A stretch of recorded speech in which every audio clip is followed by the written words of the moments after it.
Նախ ներկայանամ, ես Հովհաննես Շամրիկյան, ներկայացնում եմ Երևանի Պետական Համալսարանը, միջազգային հարաբերությունների ֆակուլտետ, քաղաքագիտություն 3-րդ կուրս, կներեք, բայց պիտի հարցս կարդամ։ Պարոն Փաշինյան, ինչ եք կարծում, եթե կարողանայիք վերադառնալ 2018 թվական, իմանալով հանդերձ Հայաստանի Հանրապետության ներկայիս իրավիճակը, ձեր թույլ լեգիտիմությունը, Արցախի կորուստը, դաշնակիցների հետ վատ հարաբերությունները, կոնֆլիկտը հայ առաքելական եկեղեցու ներկայացուցիչների հետ, արդյոք նորից ձեռնամուխ կլինեիք 2018 թվականի հեղափոխությանը, եւ երկրորդ հարց, պարոն Փաշինյան, համաձայն չլինելով Արցախյան կոնֆլիկտի եւ հայոց ցեղասպանության հետ կապված ձեր դիրքորոշմանը, նաեւ իրական Հայաստանի գաղափարին, հետաքրքրվում եմ, արդյոք ուսանող Նիկոլ Փաշինյանը, որը ինպես եղել է ուսանող Երևանի Պետական Համալսարանում, իր ուսանողական շրջանում ունեցել է նույն կարծիքը, որը նա ունի 2020 թվականի աղետից հետո։ Շնորհակալություն։ Գիտեք, ես հիմա ունենայի այն կարծիքները, ինչ որ ունեմ ուսանող շրջան, ունեցել եմ ուսանողական շրջանում, այդ կնշանակեր առնվազն, որ իմ աշխարհայացքը եւ մտահորիզոնը չի զարգացել, որովհետեւ դա կնշանակեր, որ ես մնացել եմ 3-րդ կուրսում կամ չնայած ես մնացել եմ 5-րդ կուրսում, հարցը դա չի, բայց նաեւ մտահորիզոնի առումով չնայած էդ էլ ասեմ, չեմ մնացել 5-րդ, ավարտել եմ 5-րդ կուրսը, պետական քննությունները չեմ հասնել, որովհետեւ հեռացվել եմ, էդ էլ պարզաբան է, չեմ մնացել 5-րդ կուրսում, ոնց կարա տենց բանը լինի, գիտեք, դուք ուզում եք, որ 2045 թվականին ճշգրիտ մտածեք այնպես եւ աշխարհը ընկալեք այնպես ինչպես այսօր եք ընկալում, ես առնվազն ձեր ընտրությունն է, ձեր որոշումն է, ես չեմ կարող,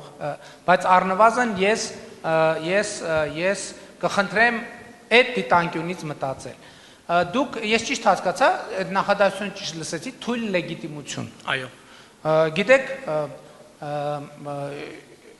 ես սովորաբար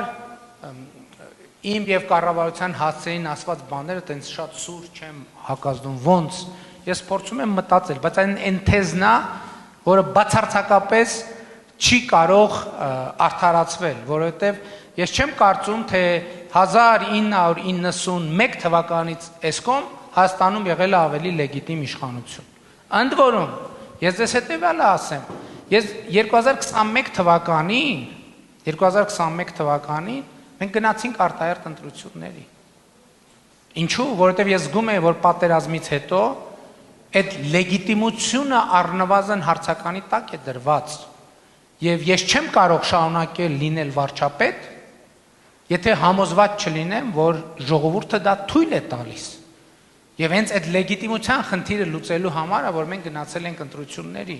Ընդ որում 2018 թվականի ընտրությունները, երբ որ ամբողջ միջազգային հանրությունը գնահատեց որպես ժողովրդավարական սկզբունքներին համապատասխանող, այն ժամանակ էլ ես ընդունում եի, ասում եի նաև միջազգային գործընկերներին, որ հասկանում եի, որ երբ որ մի ուժ 70% ձայն է ստանում եւ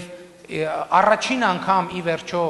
95 թվականից հետո մենք ստանում ենք ընտրություններ, որի արդյունքները չեն վիճարկվում, այդտեղ հարցը, դե ընտրությունը ընդդիմությունն էլ էր ասում էր իշխանությունը կեղծելու անհրաժեշտություն չուներ, խի պետք է կեղծեր, որ ընտրությունները։ Բայց 2021 թվականին շատ կարևոր էր, երբ որ ըստ էության մահվան սպառնալիքի ներքո ենք մենք այդ ընտրությունները անում, եւ շատ կարևոր է արձանագրել, որ մենք ի վիճակի եղանք անցկացնել ընտրություններ, որ ողջ միջազգային հանրության կողմից ընդունվեց որպես ժողովրդավարական, ազատ, մրցակցային, իհարկե ատելության խոսքի հետ կապված խնդիր։ Հիմա 2018 թվական վերադառնալով, գիտեք, ես գուցե մի քիչ ասած ես չափազանց հնչի, հիմա ավելի հաճախ, բայց ես 2020 թվականից հետո, պատերազմից հետո շատ երկար ժամանակ ամեն օր վերադարձել եմ 2018 թվական, ամեն օր, կհավատաք թե չեք հավատա, ամեն օր ես արթնացել եմ, երբ որ ես արթնացել եմ սկսած 2020, ավելին ասեմ, երբ որ իրավիճակը սրվում էր 2020 թվականի սեպտեմբերի 27-ից հետո, ավելի շատ նոյեմբերի 9-ից հետո, ես ամեն օր վերադարձել եմ 2018 թվական։ Եվ այդ կետից փորձել եմ էլի հասնել այդ նույն կետը, այսօր էլ ժամանակ առ ժամանակ ես վերադառնում եմ, եւ այստեղ խնդիրն ինչ է, այդ կշեռքի հարցը իրականում կարևոր է։ Կշերքի հարցը շատ կարևոր է, որովհետև ես ուզում եմ ասել հետևյալը, որ եթե իմ թեզը ճիշտ է, այն որ այդ կշերքի հետ կապված թեզը ճիշտ է, ես գիտեք ինչ եմ հասկացել, ինչ եմ արձանագրում, որ մենք կշերքի այս մյուս նժարի հայրենիքից մի մաս կորցրել ենք 44 օրյա պատերազմի արդյունքում, բայց ձեռք ենք բերել պետություն,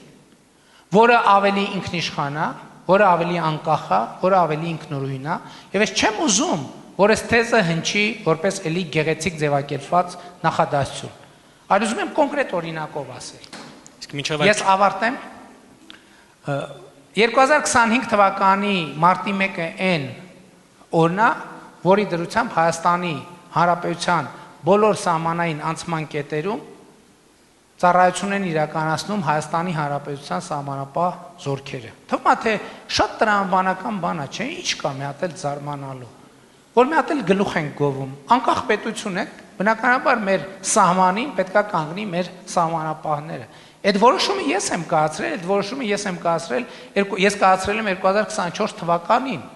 Ես կարող եի այդ որոշումը կայացնել 2019 թվականին, երբ որ թվում էր թե քաղաքականապես եւ բոլոր առումներով շատ ավելի ուժեղ եմ եւ շատ ավելի պինդ եմ։ Ոչ, ես չէի կարող այդ որոշումը կայացնել 2018 թվականին, 19 թվականին, 20 թվականին, չէի կարող պարզապես։ Մտածելը նույնիսկ շատ դժվար էր, որ կարա այդպիսի բան տեղի ունենա։ Իսկ 2024 թվականին ես կարող էի եւ կայացրել եմ այդ որոշումը, մենք շնորհակալություն ենք հայտնել Ռուսաստանի Դաշնության այս ընթացքում մեծ ցուցաբերած աջակցության համար, բայց ասել ենք, որ գիտեք ինչ, մենք որպես պետություն հասունացել ենք, մենք մեր սահմանային կետերը ինքներս կարող ենք վերահսկել։ Եվ իմ կարծիքով իրական Հայաստանի գաղափարախոսությունը գիտեք ինչի մասին է։ 2018 թվականից մեր կարևորագույն թեզերից, իմ կարևորագույն թեզերից մեկը եղել է հետևյալը, դա ստուգելի փաստ է, որ մեր մեծագույն առաքելությունը հետևյալն է Հայաստանը դուրս դնել մեր պատմական ցիկլերից, որն այդ պատմական ցիկլը, երբ որ կայսրությունների փլուզման համատեքստում մենք ստանում ենք պետականություն, կայսրությունների կոնսոլիդացման պրոցեսում մենք կորցնում ենք պետականությունը։ Ես այսօր կարող եմ ասել եւ այս տրամաբանությամբ ես ասում եմ, որ նախորդող շրջանի մեր պատմությունը կորուստի պատմություն չի, նախորդող շրջանի մեր պատմությունը ձեռքբերման պատմություն է, որովհետեւ մենք ստացել ենք պետություն ունենալու եւ հարատև պետություն ունենալու շանս։ Հիմա մեզնից է կախված մենք այդ պետությունը կստանանք թե չենք ստանա։ Եթե մենք համաձայնվենք մեզ սահմանափակել եւ այդպիսով սահմանափակել նաեւ ուրիշներին, մենք կունենանք հարատև պետություն, որը կկարողանանք շանս կունենանք սերնդեսերունդ փոխանցել։ Եթե ոչ, մենք հիմա, հետո չէ, մեր պետականությունը կկորցնենք։ Եվ հետեւաբար ձեր հարցի պատասխանն է, ես այս 2018 թվականին այսքան համոզված չէի, ինչքան այսօր եմ համոզված։